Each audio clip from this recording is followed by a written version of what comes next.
What do you think when people say things like that about you? They're free to have their own opinions of me. Helen Mirren, one of the most iconic actresses of our time, has lived a life filled with extraordinary twists, both on and off the screen. From her Russian aristocratic roots to her passionate love affair with Liam Neeson and her long-standing marriage to director Taylor Hackford, her story is anything but ordinary. But behind the fame, there's been tragedy and triumph, moments of deep loss, and unexpected turns in her journey. So, what's the real story behind Helen Mirren's incredible life? Her origins? You might know her as one of the most celebrated actresses in Hollywood today, but her story is far deeper than just her fame on screen. Born Helen Lydia Mirrenoff on July 26, 1945, in London's Hammersmith district, she didn't come from the glamorous world of cinema. Her roots run deep, tracing back to a family with a remarkable history, one that blends English working-class grit with Russian aristocratic blood. Helen's mother, Kathleen "Kitty" Rogers, was an ordinary woman from West Ham, nothing fancy. The 13th of 14 children, her father was a butcher, one who had once worked for none other than Queen Victoria. Imagine that. From the streets of West Ham to royalty's kitchen. Life was never easy for Kitty's family, but that didn't stop her from building a life of her own. She wasn't one for luxury, but she knew hard work. And that work ethic ran deep in Helen too. On the other side of her family, things get even more fascinating. Helen's father, Vasily Petrovich Mirrenov, was a man with an extraordinary background. His family wasn't just Russian. They were part of the Russian aristocracy, tied to the grandeur of a past long gone.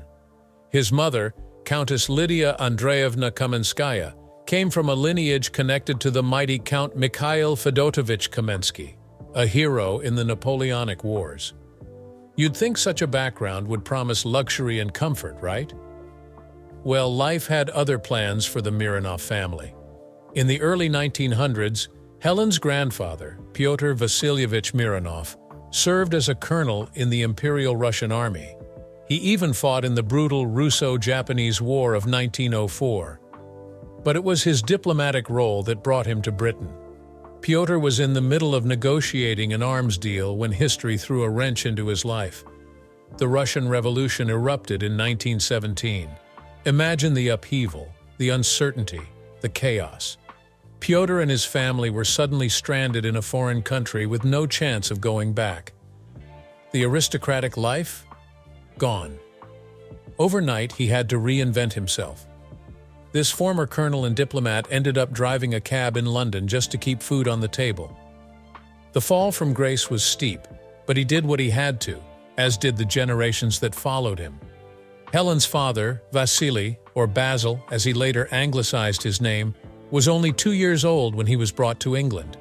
Despite his father's misfortune, he grew up with music in his blood. Basil wasn't just a man shaped by his Russian heritage. He played the viola for the London Philharmonic Orchestra. Can you picture that? The son of a former Russian noble, performing in one of the world's greatest orchestras. But the glamour was short-lived. When World War II rolled around, Basil traded his viola for an ambulance, driving through the dangerous, bomb-shattered streets of London during the Blitz. He wasn't just a man of art and culture, but one of survival. After the war, Basil faced the hard reality that music wouldn't keep his family afloat. So he returned to driving a cab, much like his father had done. But Basil wasn't the type to stick with one thing for too long. He later became a driving test examiner and eventually found work as a civil servant at the Ministry of Transport. Not exactly a glamorous life, but it was stable, and that's what his family needed. Around 1951, Basil decided it was time to sever ties with the old Russian identity, changing the family name from Mirrenov to Mirren, early life. And so, Helen Mirren was born into a world where tradition and hardship blended. Her family's Russian past clashed with the working-class grit of post-war England. They weren't wealthy, but they were tough, resourceful, and unafraid of change. Helen was the middle child of 3, with an older sister, Catherine, and a younger brother, Peter. The Mirrens lived in Leigh-on-Sea, a seaside town in Essex, where Helen would spend her childhood. The air was salty, the beaches familiar, and life had its routines, but it was anything but glamorous. There was no sign back then that this young girl from Essex would one day become an international star. At school, though, Helen started to stand out. She attended Hamlet Court Primary School in Westcliff-on-Sea, and one fateful day, she landed the lead role in a school production of Hansel and Gretel. You might say it was her first taste of the stage, and she liked it. A lot.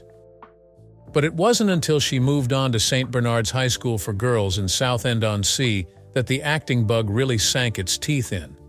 She acted in more school productions, drawn to the thrill of performance like a magnet. But at this point, acting was just a hobby. After high school, Helen attended a teaching college, the New College of Speech and Drama in London.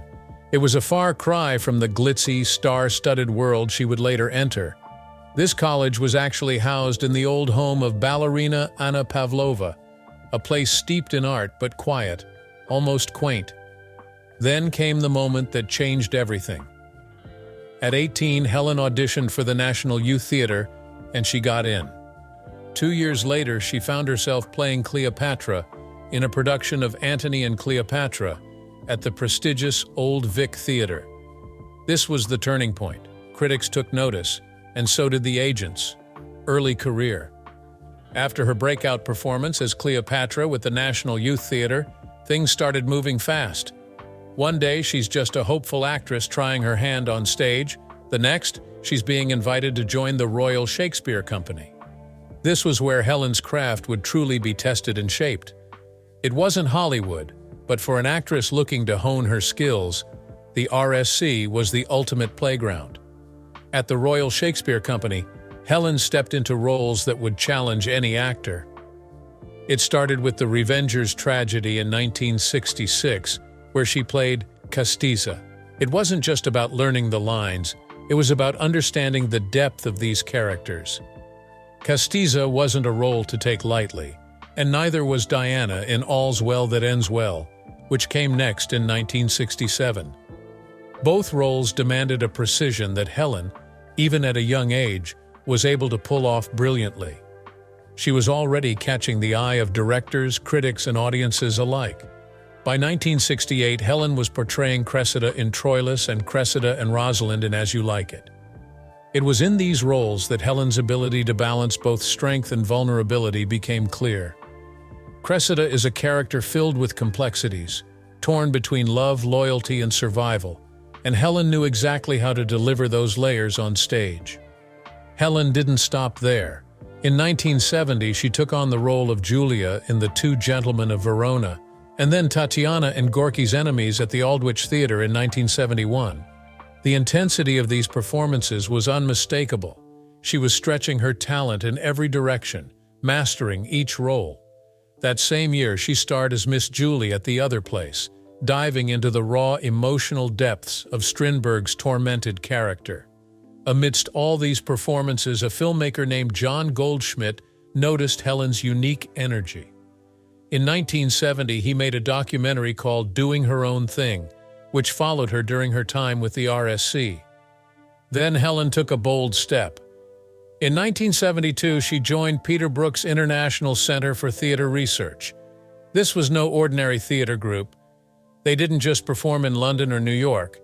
No, they went on tour through North Africa and the United States, bringing theater to audiences who rarely got to experience it. Together, they created the Conference of the Birds, a groundbreaking production that pushed the boundaries of what theater could be. But Helen wasn't one to stay still for long. She returned to the Royal Shakespeare Company in 1974 to play Lady Macbeth in Stratford. Lady Macbeth, the ultimate role for any actress seeking to prove her chops. It's a character who descends into madness, and Helen's performance was chilling.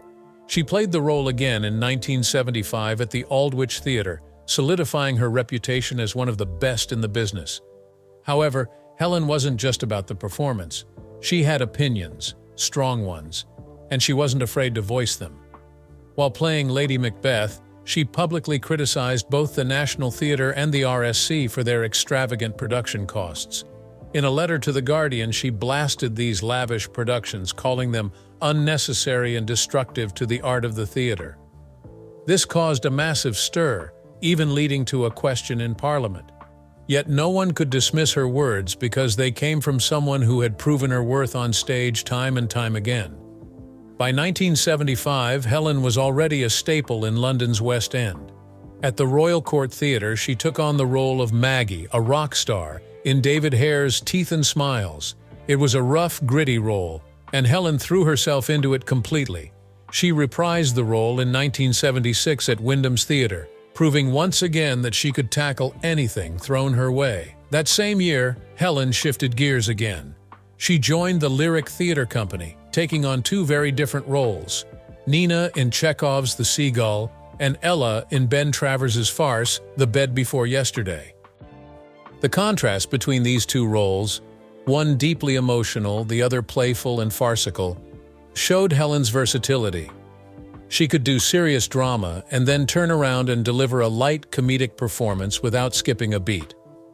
Her time with the RSC continued, and in 1977, she took on the role of Queen Margaret in Terry Hands's production of Henry VI.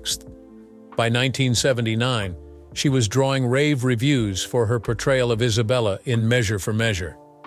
Critics couldn't stop talking about her. She wasn't just a great actress anymore. She was becoming a legend, rising to fame. Helen's career took another leap in 1981 when she starred in The Duchess of Malfi. This was a role that required pure, raw emotion, and she delivered it with such intensity that critics were floored. And then there was her swaggering, electrifying performance as Moll Cutpurse in The Roaring Girl in 1983. By this time, no one was doubting her power as a performer. Helen's stage work didn't go unnoticed. By 1989, she had moved on to the London premiere of Arthur Miller's Two-Way Mirror at the Young Vic, a performance so powerful that even Miller himself praised the raw, emotional honesty she brought to the role. But there was another side to Helen's career emerging: film. She had already started building her filmography, taking roles that would define her on the big screen. From her daring appearance in Caligula to her unforgettable performance alongside Bob Hoskins in The Long Good Friday, she was already proving herself in the world of cinema. Relationship with Liam Neeson. Then came Excalibur. It was on the set of this epic that Helen Mirren met Liam Neeson, a relationship that would mark a new chapter in her life, both professionally and personally. She was already a force in the acting world, but Liam, just beginning his career, was captivated by her from the moment they met. He was standing on set with his friend, fellow actor Ciarán Hinds, when Helen walked toward them, fully dressed as Morgana Le Fay. In that moment, both men were in awe. "Oof," Liam remembers thinking, stunned by her presence. He was smitten right from the start. Their connection wasn't just on screen, it was instant and magnetic in real life too. As they worked together on Excalibur, the bond between them grew stronger.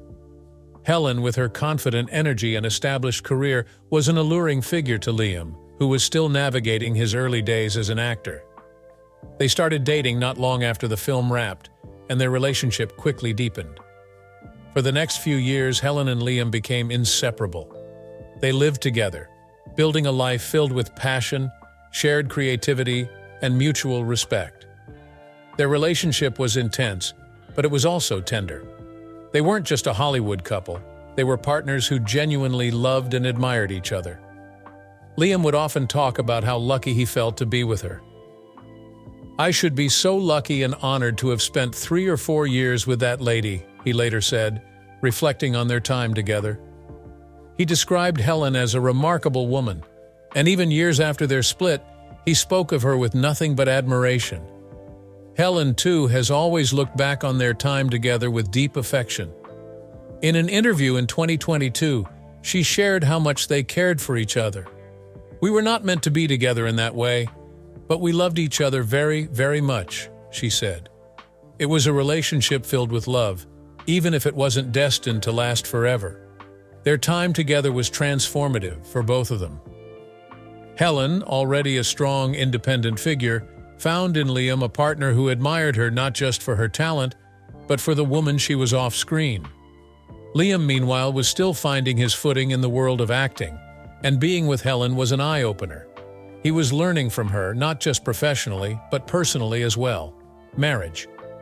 In 1985, not long after Helen Mirren's relationship with Liam Neeson ended, she met a man who would profoundly impact her life, director Taylor Hackford. Their first encounter was during an audition for White Nights. Sparks didn't fly instantly, but there was a connection. Helen wasn't one to rush into relationships, and she was fiercely focused on her career. Yet, over time, that connection between them quietly deepened. Taylor Hackford, a man with his own impressive Hollywood resume, admired Helen's work ethic and her no-nonsense attitude toward life. He had already earned an Academy Award and was making a name for himself in the industry. But it wasn't his success that drew Helen in. It was something more personal. They started dating, but it wasn't the whirlwind romance that people might expect. Their love story grew gradually, taking shape over years, not weeks. It was the slow kind of love that builds a solid foundation, the kind that lasts. For more than a decade, Helen and Taylor shared their lives without the pressure of marriage. Neither felt the need to rush into it. For Helen, marriage was never something she craved. "I always said, I have nothing against marriage. It just wasn't to my taste," she once said, like turnips. But over time, they realized that they were in it for the long haul. After 11 years together, they finally decided to tie the knot in 1997. It wasn't a romantic fairy tale decision. It was practical. Helen admitted they did it for legal reasons more than anything else. Their families, too, wanted them to make it official. And so they did. The wedding took place in Scotland, far from the flashing lights of Hollywood. But even after marrying Taylor, Helen's focus never shifted entirely to domestic life. Her career remained a top priority, and Taylor understood that. He wasn't just her husband. He was one of her biggest supporters. He admired her fierce independence and determination. For Helen, Taylor was the perfect match, a man who respected her ambition and never tried to dim her light. Though they didn't have children together, they built a close-knit family with Taylor's sons from his previous marriages and Helen's nieces and nephews. For them, family wasn't just about biology. It was about the bonds they created with the people they loved. Together, they formed a network of support, care, and deep affection. Over the years, Helen and Taylor's relationship has remained strong. They've walked dozens of red carpets side by side, from the Oscars to the Golden Globes, always a united front. Taylor's pride in Helen's accomplishments is evident every time he's seen by her side. Whether it's watching her win an Academy Award for The Queen or supporting her through more personal moments, Taylor has always been there. Tragic news. But in 2022, they faced an unimaginable loss. Taylor's son, and Helen's stepson Rio Hackford, passed away at the age of 51 from uveal melanoma, a rare and aggressive form of cancer. It was a devastating blow for the family. In a heartfelt statement, Helen and Taylor spoke about Rio's impact on their lives. "His life showed us how to live in generosity and community," they said, adding that they were both heartbroken by his loss. Despite the pain, they wanted to share a message of awareness, urging everyone to get regular eye exams, a simple step that could help save others from the same fate. Rio Hackford wasn't just Taylor's son. He had carved out his own path as an actor, appearing in films and TV shows like The Mandalorian, Treme, and True Detective. His presence in Hollywood was subtle, but to those who knew him, Rio was unforgettable. Friends and co-stars from Vince Vaughn to Josh Homme spoke of Rio's kindness, humor, and charisma. He was described as a titan of kindness, love, class, and courage, a man who made a deep impact on everyone he met. Helen, who had been a part of Rio's life for many years, shared a touching tribute on Instagram, simply captioning it, "El Rio." The post was a black and white photo, capturing a moment of his life, quiet, reflective, and full of love. Helen had always been close with Taylor's sons, and Rio's death left a deep void in their family. Upcoming project. But even as they navigated this heartbreaking chapter, life went on. Helen, ever the professional, continued working, and fans are eagerly awaiting her upcoming film, The Thursday Murder Club.